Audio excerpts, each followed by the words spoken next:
Eu queria começar com o João perguntando sobre como se deu o seu processo de radicalização, porque eu já te encontrei, bom, como dissemos, desde o começo da internet. Eu me lembro de uma das últimas vezes que eu te encontrei, uma das últimas não, mas assim, uma vez que eu te encontrei muito tempo atrás, no aeroporto de BH, eu tava descendo, você tava de terno e gravata, fazendo seu trampo ali, de bagulho de diplomata e tal. Aquela época você já era um comunista? Já, cara, olha que loucura, né, velho? Como é que aconteceu? Eu já contei esse caso, assim, pro meu pessoal, mas aqui hoje eu vou ter a oportunidade de contar ele pra uma audiência gigantesca, né? Legal. Então, é muito engraçado. O primeiro contato que eu tive com o comunismo na minha vida foi tentando fazer uma carteira de identidade falsa.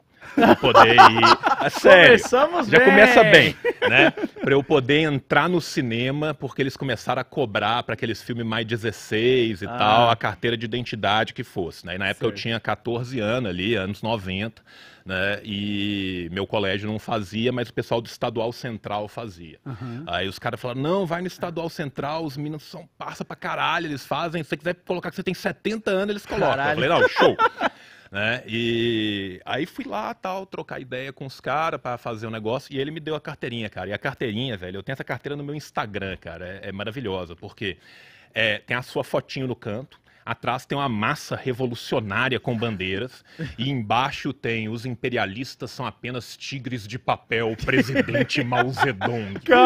Sacou? E eu olhei aquilo lá e falei assim, porra, como assim tigres de papel, né? O que que é isso? E aí eu comecei a correr atrás, tal, eu tava no meu segundo grau, né? E eu sempre fui o nerdola de história. Certo. Eu sempre fui, tipo, porra, velho, eu tava até contando aqui pra vocês, né, do RPG, como Sim. que eu comecei a jogar RPG e tal. E aí, mano, quando eu comecei a jogar RPG, eu descobri que existia um bagulho chamado Idade Média, Certo. né? E aí eu virei, comecei a estudar a Idade Média e tal, e aí eu fui estudar latim. Eu com 14 anos de Caraca, idade mano. fui estudar latim, sacou? E eu sempre quis fazer história, cara. A minha única dúvida é se eu ia fazer história ou filosofia. Certo. E aí, tal, eu já estava estudando latim e tal, e eu vi aquele negócio lá tal, eu falei, não, eu tenho que estudar mais contemporânea, porque eu não sei nada de contemporânea, eu só tô sabendo dos bagulho velhaço. Aí eu comecei a prestar mais atenção em contemporânea e tal, aquilo foi me despertando. Aí eu cheguei na faculdade. Quando eu cheguei na faculdade, o movimento forte da minha faculdade, na época, era os anarquistas muito loucos. Eu tinha muito amigo anarco. Isso é faculdade de história. Faculdade de História, na Fafiche, lá em Belo Horizonte, na virada de 2000 ali. Certo. Aí lá tinha anarquista pra caralho, né? E os anarquistas resolveram fazer uma chapa para disputar o CAIS, né? O Centro Acadêmico de História, que era a chapa Sodoma e Gomorra. Caralho. A gente comprou um frango Caralho. no Mercado Central, a gente tratou ele direitinho, viu? Morreu de idade. Certo. Ah, é o frango vivo. Frango Frango vivo. vivo. Eu achei que era O um... frango era o então. presidente da nossa chapa, a gente era o Sodoma e Gomorra, e a gente ia com a chapa de metal pro negócio, fazendo um churrasquinho, e a gente só falava assim, a chapa tá esquentando, a chapa tá esquentando. E os malucos elegeram a gente. E aí elegeram a gente pro CAIS, depois elegeram a gente pro DA de história, da Fafiche inteira, da faculdade inteira. E ali eu comecei a me aprofundar mais nas leituras e tal, e aí na faculdade também eu fui buscar as cadeiras de sociologia, e aí eu comecei a ler, no começo eu me aproximei muito mais do anarquismo, né? Koprotkin era um cara legal, ele gosta de pão, eu gosto de pão, todo mundo gosta de Da pão, hora. né? Então, conquista do pão. Aí, de lá, eu passei a ler um pouco mais de Marx e tal, e aí, a partir do momento que eu fui lendo o Marx com mais qualidade, eu falei assim, não, beleza. Muito bonito, mas aqui eu acho que tem uma via de construção mais sólida, mais cientificamente ancorada. Gente, nem nada contra os anarquistas, tem vários amigos que são, né? Aí é uma disputa ideológica ali no Sim. campo. Enfim, fui me aproximando, né, cara? E aí eu saí da Federal, vim para a USP para fazer meu mestrado. Né? Aí já mais envolvido com o movimento estudantil e tal, mas ainda assim, era uma coisa que eu era envolvido com os movimentos, mas eu ainda não tinha me radicalizado, eu não tinha procurado um partido e tal. E aí, mano, acabou meu mestrado e eu não tinha emprego, eu não tinha porra nenhuma, e aí eu passando na rua desesperado, pensando o que eu ia fazer da vida, porque nessa época eu tava trampando, velho, fazendo bico de tradução, Certo. né? Cara, eu fiz tradução de filme pornô europeu. Você jura? Juro, depois eu conto o caso. E tudo isso Tá. antes de internet, nós nem chegamos ainda na geração internet. Não, isso aí era 2006, uma coisa assim, Sim. sacou? Aham. Então, já mexi com música e tal, né? Mas assim, sem internet. E aí, velho, eu passei na frente de uma banca de concursos e tinha um jornal lá. oficial de chancelaria do Itamaraty, Caixa Econômica Federal. Eu falei, vou fazer esses dois.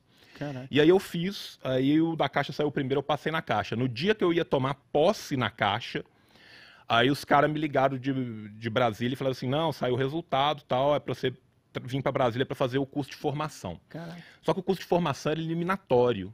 E aí eu falei assim, porra, o que eu faço? Eu pego o que tá na mão ou eu pego o que tá voando? Uhum. E aí eu fiquei ali entre a Cruz e a Caldeirinha lá e falei, não, foda-se, vou pro outro porque, porra, na época, cara, o inicial da Caixa era 1.000, o salário mínimo era tipo 600, e o inicial do meu era 2.800, só que Brasília é caro pra caralho, então assim, era muito próximo. Eu falei, não, mas a carreira parece ser mais legal, vou ter mais chance de crescer, Sim. Às vezes eu vou pra Caixa, fico 50 anos aí de escriturário, aposento nessa porra. Uhum. E aí fui na cara e na coragem e fui, velho. E aí era 12 dias de prova todo dia, e era Caralho. eliminatório, cara.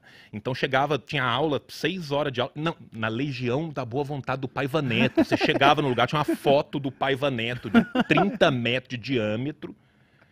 E você tensaço olhando pro Paiva Neto, sacou? E estudando. E todo dia, no final do dia, uma prova eliminatória. A galera saindo chorando, sacou? E os Nossa, caras davam cara. correção na hora e tal. E quanta gente ia ser aprovado nisso? Cara, na minha turma eram 60 e mais 60 ficava pra entrar depois. Eu dei uma cagada do caralho, que quando eu fiz a prova era muito difícil. E eu falei assim, eu fui mal pra caralho nessa prova. E você já tinha que fazer a prova de redação, mesmo sem saber se você tinha passado ou não. Eu falei, quer saber de uma coisa? Eu vou zoar nessa prova de redação. Aí eu tive a brilhante ideia. Eu quero fazer 5 sinônimos da palavra zoeira, cada um vai ser um parágrafo. Troça, chalaça, pilhéria, xiste, zombetaria. Caralho! Cada parágrafo da minha redação começou com uma dessas palavras, sacou? E eu fiz um negócio na zoeira e os caras falaram assim, pô, é o gênio dadaísta, né? Maluco, Desconstruidão desconstruidão e tal. E aí, cara, eu tirei a maior nota do concurso na redação. Caralho. E eu tava lá atrás, eu subi pra caralho. Aí eu peguei a rabeira. Eu entrei nesse negócio de formação na rabeira. Eu era, sei lá, tipo assim, tinha 150 que entrava, que tinha uma gordurinha pra fora, eu era 148, sacou? Caralho. E eu terminei esse bagulho em 61. Então eu não fui chamado na primeira, mas eu sabia que tinha as vagas, sacou? Uhum. Aí passou uns 6 meses depois, eles me chamaram e aí que eu fui pra Brasília e tal. Tanto que quando você me encontrou, eu tava recebendo uma autoridade italiana ou argentina. Eu lembro desse dia, cara. Uhum. Porque a gente faz isso tudo, né? O escritório regional que eu trampo hoje, que eu sou lotado no Ereminas, inclusive estou aqui porque hoje é feriado em Belo Horizonte. Olha aí, salve Belo Horizonte. Salve Belo Horizonte. Obrigado, Belo Horizonte, pelo feriado. Senão eu não Feriado estaria do aqui. quê, você sabe? Cara, é o dia da padroeira da cidade. Que é... Nossa Senhora de alguma coisa, eu não De sou alguma um homem coisa. muito religioso, Sim, mas sim. é feriado da padroeira. E aí eu falei, porra, encaixou tudo Da hora. perfeito, cara, da hora, deu certo. E aí é isso, cara, e foi assim que eu fui entrando nesse rolê. Aí, beleza, cheguei no Itamaraty. Por que eu tô falando disso? Tô falando disso por causa da radicalização. Uhum. Eu cheguei no Itamaraty, cara, na primeira semana minha de Itamaraty, eles me mandaram pra chefiar uma divisão. Né? Você não manda ninguém chefiar uma divisão na primeira semana se não for a divisão mais merda do seu trabalho inteiro. Né? O que aconteceu? Um brother meu que entrou ganhou a gráfica e eu ganhei o setor de moradias funcionais. Certo. Eu virei o síndico do Itamaraty. O Itamaraty tem 512 apartamentos espalhados em 265 condomínios por Brasília. Você, como preposto da União, é co-síndico em todos eles. Então eu virei da noite pro dia síndico de 265 AP. Caralho. 265 prédios. Nossa. E aí, velho, e a gente distribuía as chaves dos prédios tal, e não tinha regra, não tinha porra nenhuma. Eu falei, não, a gente tem que baixar uma portaria. Eu baixei a portaria e tal. Aí quando eu baixei a portaria, veio uma galera conversar comigo. Os caras falaram assim, não, a gente viu que você baixou uma portaria com regra e tal, a gente acha que você é um cara sério. Nós estamos com um movimento sindical aqui, nós vamos fundar o sindicato do Itamaraty. Você topa colar com a gente? Eu falei, topo. E ali que o bagulho começou a cantar, porque aí eu virei sindicalista.